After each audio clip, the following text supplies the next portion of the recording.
when I was younger, okay, nakikita ko na yung dad ko.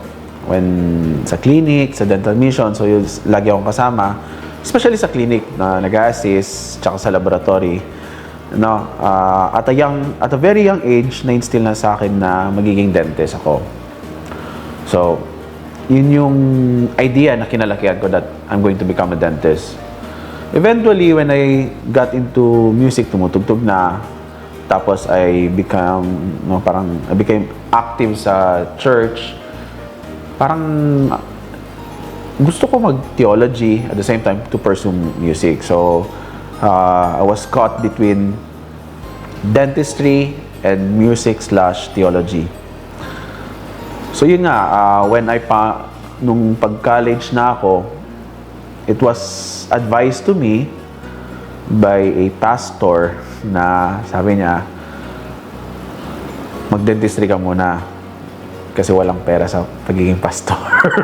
So, yun yung ito ka dentistry and yeah, daming challenges. Akala ko yung pagiging dentist is bunot, pasta, cleaning. Hindi pala, marami pala. So, eventually, there's a love and hate relationship between dentistry and me. But turns out, it's all part of God's plan.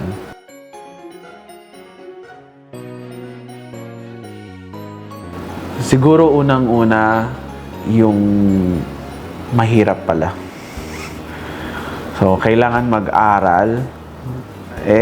More on memorization sa dentistry. Mahina ako sa memorization. One good thing about me siguro, kaya siguro ko na lumampas is may skills. Oo. Pero sa memorization talagang mahina ako. So, and then, talagang papasok yung depression sa pag-aaral. Kasi kailangan ipagsabay yung requirements. And requirements kasi is magpaghahanap ng patient. Another thing is yung financial support. Then, syempre, andyan na rin yung emotional support.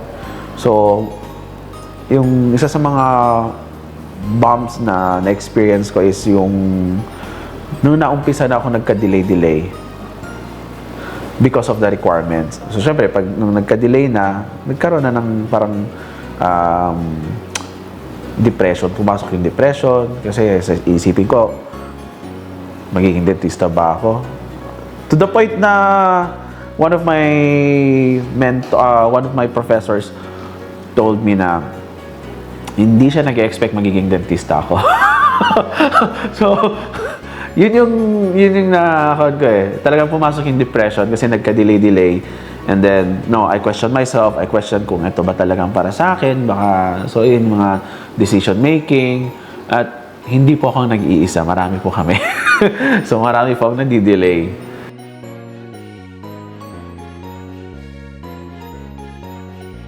Nag-start lang ako nagkaroon ng role model nung naging dentista na ako. Prior to that, the only role model that I have is my dad. So, and then, other than my dad, wala eh. Kasi, parang, siyang lagi ko nakikita. So, from at a young age hanggang sa paglaki, it's just, there's this difference na when I got to learn dentistry in a wide range, tapos I get to meet people, especially nung naging dentist na ako, saka ako na-meet or na-encounter yung mga yung talagang may knowledge sa dentistry, yung tipong nag-introduce sa kung anong ginagawa ko ngayon. So what I do now is not just dentistry. So I connect everything, meaning yung breathing, yung snoring, posture, and may mga sakit na hindi ko ine-expect na pwede pala gamutin gamit yung bibig. So I've treated some, and so specifically yung mga role models ko ngayon is si Dr. Malu Coronacion, the past president of the PDA. She's from Zamboanga and she's talagang one of the, ang nag-udyok sa akin na to push through sa postgrad ng dentistry ko. And then, yung one of the best orthodontics practitioner here in the Philippines, Dr. Urbi. Then, na-encourage na naman ako sa bagong dentist na talagang that caught my interest. So, si Doc Eileen Manalang. And also, marami pong recently, from international, si Dr. Chris Chiang. So, mostly yung mga role models ko ngayon, sila yung mga gumagawa ng complicated cases. So, yan yung nagpupush sa akin until now, nagda-drive sa akin to become like them.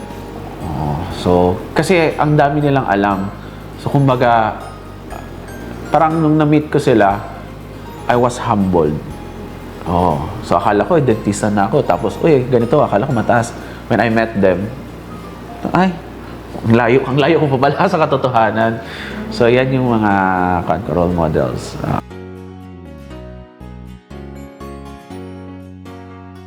Kasi my dad is known sa Holo. And then, since I was young, talagang na-instill na sa akin na magiging dentist ka. So, at a very young age, nag-a-assist na ako sa dad ko, tumutulong na ako sa laboratory. There's a pros and cons. So, sabihin na natin, advantage, syempre, nung college na ako, advantage ako para sa mga classmates ko because I have a extensive knowledge on such subjects. And then, meron ding more on sa downside naman kasi you have no freedom. Kasi nga wala ka ng choice. Okay, dentistry. Tapos laging yung parang one of my experiences, hindi yan ginagawa ng tatay mo, dapat ganito ka lang. Kumbaga, nalilimit din yung ginagawa ko, yung skills ko. Kasi nga, ganito yung dad ko, dapat ganyan din ako, dapat. Matigas ang ulo ko. So, no, I like to do complicated things. So, tapos, especially nung nag-dentistry na ako, doon ko na-realize that advantage na dad ko is a dentist. Kasi, ang dami kong natutunan at ang dami kong natutunan na dapat gawin at hindi dapat gawin. Kasi nakita ko, I saw the difference between the work of my dad, the work of sa school, the work of other dentists. So, there's a pressure, especially ang hindi ko talaga makakalimutan is nung mag-graduating na ako, supposed to be graduating. Since alam nila yun family of dentists, pati uncles ko, cousins ko, dentist. And then, yung hindi pa ako nakagraduate, andun yung pressure. Hindi ka pa graduate, kailan ka mag-graduate? So, doon lang yung downside eh. Other than that, more on advantage na. Kasi, hindi ako nahirapan sa pag-establish. So, kasi may clinic na. May idea din yung dad ko kung paano. So, praise God na talagang na-bless ako I'm blessed because andyan yung pressure because I grew up in the family of dentists.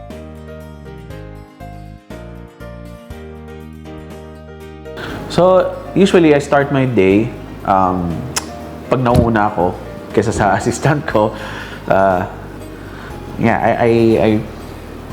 There are times, hindi naman every day, but I do pray here kasi I need it. Okay? I pray for yung skills and knowledge, especially pag may upcoming cases na complicated. So, prior to anything, I pray. And then, naglilinis. Naglilinis. Then, pag andyan naman sila naglilinis, nire-ready. Usually, late ako dumarating. Yung andyan na yung pasyente, so kasi no, I want to spend time sa bahay. So pag andyan may patient na or may papuntang patient, saka ako aalis. So upon coming here, diretso na ako work. So if may full sched kami, once I started working, nakaset na kasi, ready na lahat. So kuha na kami, straight hanggang matapos. So sometimes we take our lunch after na ng lahat, or pag gutom na talaga kami. So yan, usually na-late yung lunch namin.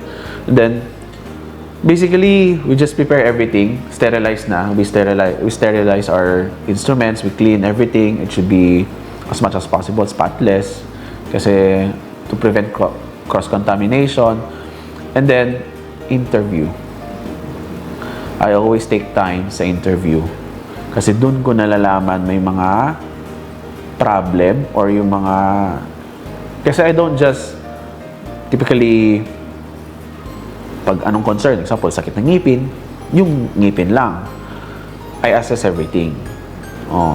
Kasi gusto ko malaman bakit sumakit, ano pa bang pwede mangyari. So most probably I take time, yun na nga, prior to any treatment, I take time sa interview with the patient, just to get a glimpse of the history and everything na kailangan kong malaman. And at the end of the day, pag or after the patient, kung bakante kami, I usually work in my laboratory. So gumagawa ko either yung sa ina-adjust yung postizo or yung mga mouthpieces. So yan yung typical day ko.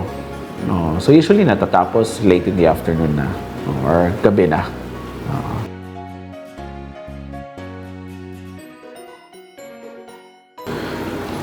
Challenges. For me, yung mga cases na sa libro mo lang nababasa o nakikita, na bibihira lang may encounter ng dentist tapos biglang papasok sa clinic mo. So yun yung tipong hindi ko alam anong gagawin. May maraming pagkakataon na may papasok na lang dito na magugulat na lang ako na hindi ko to alam. So tulad ng isang araw, may patient kami na may knowledge ako, pero kasi parang once in a blue moon lang nakikita. So kailangan ko pa aralin prior to handling the patient. So yun yung mga cases, or during the procedure, recently kasi I usually work on complicated cases. So may patient ako biglang, hindi naman siya nag-seizure, but something in pain siya. So wala yun sa libro. Ang daming mga cases na pumapasok sa akin dito na wala sa libro, especially sa dental books. So yun lang yung for me yung challenges. Pero pag like yung as a general dentist, yung ililimita natin yung practice, siguro wala naman masyado, I think. So doon lang pag like sa mga advanced cases lang, doon ako nahihirapan. But in general sa clinic setup, other than sa yung paano palaguin yung clinic, wala, not much. So far, yung mga kilala kong dentist, hindi naman mahirap ang buhay. So masaya ang buhay sa pagiging dentista. Mahirap ang buhay pag student pa. Yun.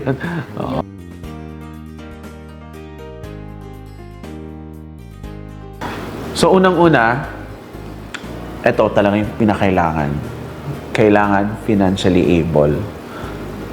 Kailangan with the support of the family. Kasi pera talaga eh. Ang daming kailangan bilhin. So yan yung struggles. Kasi bibili ng materials, tapos yung gagastusan mo yung pasyente mo. So yan, kailangan financially able or meron talagang financial support. Pangalawa is, huwag patamad-tamad. Okay? Kailangan talaga magsipag. Especially during pag clinician na or yung nag-intern. So, Kailangan pagsikapan, hindi tayo tamad sa pag-aaral, hindi tayo tamad maghanap ng pasyente, hindi rin tayo tamad magtrabaho. And then, pangatlo, ang pinaka-importante at laging sinasabi ng mentor ko, kailangan may common sense. Kasi it's not very common yung common sense. So, kailangan ng common sense kasi we're dealing with live patient. So, isang pagkakamali mo lang, it will cause, hindi natin alam, baka magkakaroon ng mga side effects or problems in the future. Kaya kailangan ng common sense sa pag-handle ng patient, common sense sa pag-aaral, at saka common sense sa pag-handle din ng balance sa time, especially time management. Yan yung struggles ng mga studente. Kapit kay Lord. Kasi I've had that struggle for years. So, kapit lang kay Lord. So, kumbaga, ito yung paniniwala ko failures are part of our journey. But it's never a mistake. Failure is never a mistake. Yung failure, it will teach us on how to correct our mistakes. So, yan yung kuan ko. Magkakaroon kasi tayo ng depression. We will encounter depression. Talagang very common. Pero kapit lang. Kapit kay Lord. Yeah, yan din yung advice na binigay sa akin na tumatak sa akin when I had depression. Okay lang magbago yung pananaw mo sa buhay. Okay lang lahat. Wag lang mawala yung yung cast natin sa kay Lord. Kapit lang. Yan lang. Eventually kasi, we will overcome everything. All the struggles, depressions, we will overcome it. Kahit iiyak tayo, okay lang, iyak mo lang. After some time, pagtatawanan mo lang sarili mo Yun lang.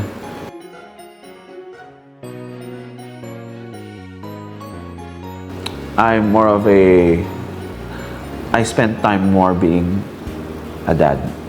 Kaya late na ako pumapasok. Second is, so, priority ko is yung family. I spend more time with them. So, medyo hands-on ako. Hands-on everything. But, especially now, I have a 2-year-old boy. So, I spend time with him more often. Kasi hindi natin may babalik yung oras. Yung pasyente andyan lang. So, yan din yung payo sa akin choose wisely. So, you either spend time sa work or sa family. So, as of now, I choose my family. And then, yung work kasi, andyan lang talaga yung work. The patient come and goes. So, pag halimbawa kulang sa oras, edi reschedule. Hindi sila mawawala. Andyan lang din talaga. And then, but before everything else, kailangan kasi talaga ng intimate, for me, kailangan talaga ng intimate time with the family. Either maybe with my son, my wife, so my daughter. So, I need to spend quality time habang maaga, habang may oras. The work, pag may schedule, yan. Pag nasa work. Pag nasa bahay. Yan lang yung important thing sa akin.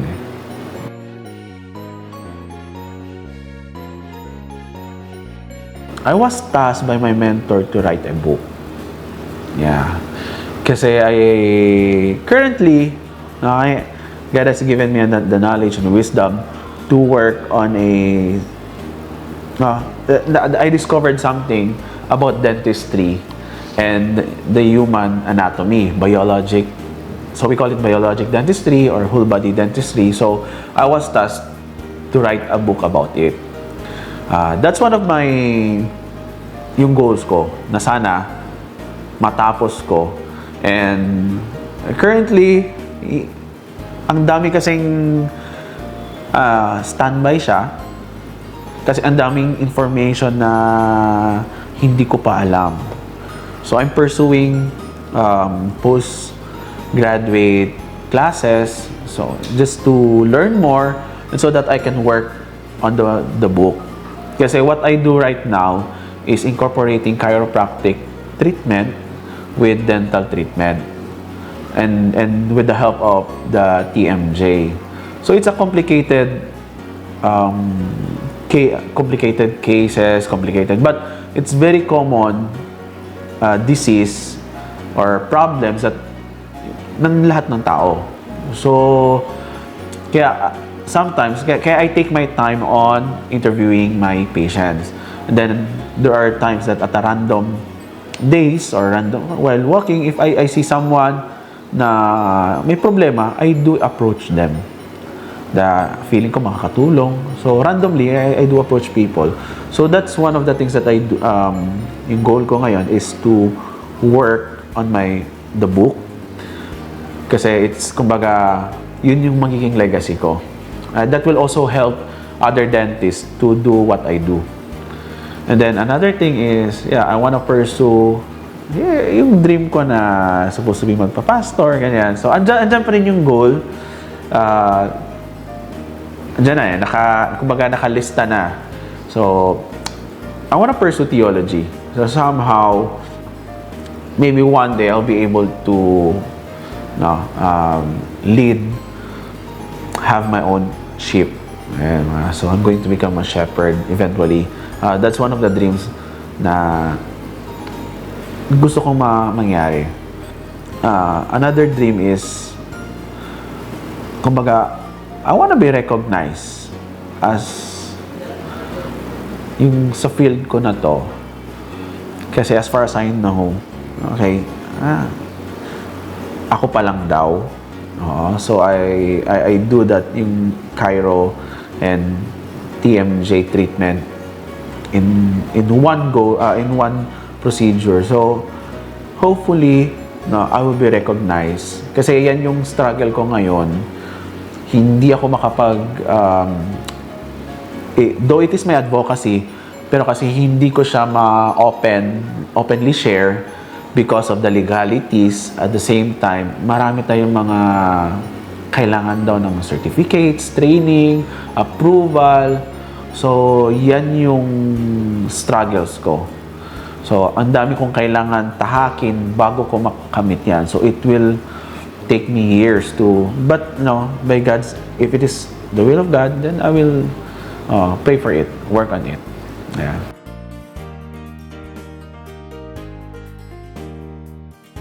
Ito po yung may papayo ko. Stay humble. Kasi pag we are too proud, masyadong mataas ang tingin natin, ang taas din ng bagsak natin. So, mas maganda, stay humble. Stay hungry for learning.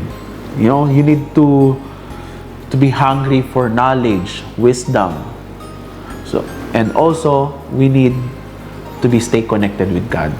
Yan yung pinaka-importante. Sabi ko kanina, dapat nakakapit tayo.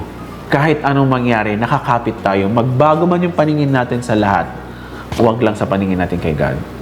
Yan lang. Stay humble, stay hungry, stay connected with God. I'm Dr. Dane Jairetan Luza. I'm your dentist, your chirodontics dentist for the win.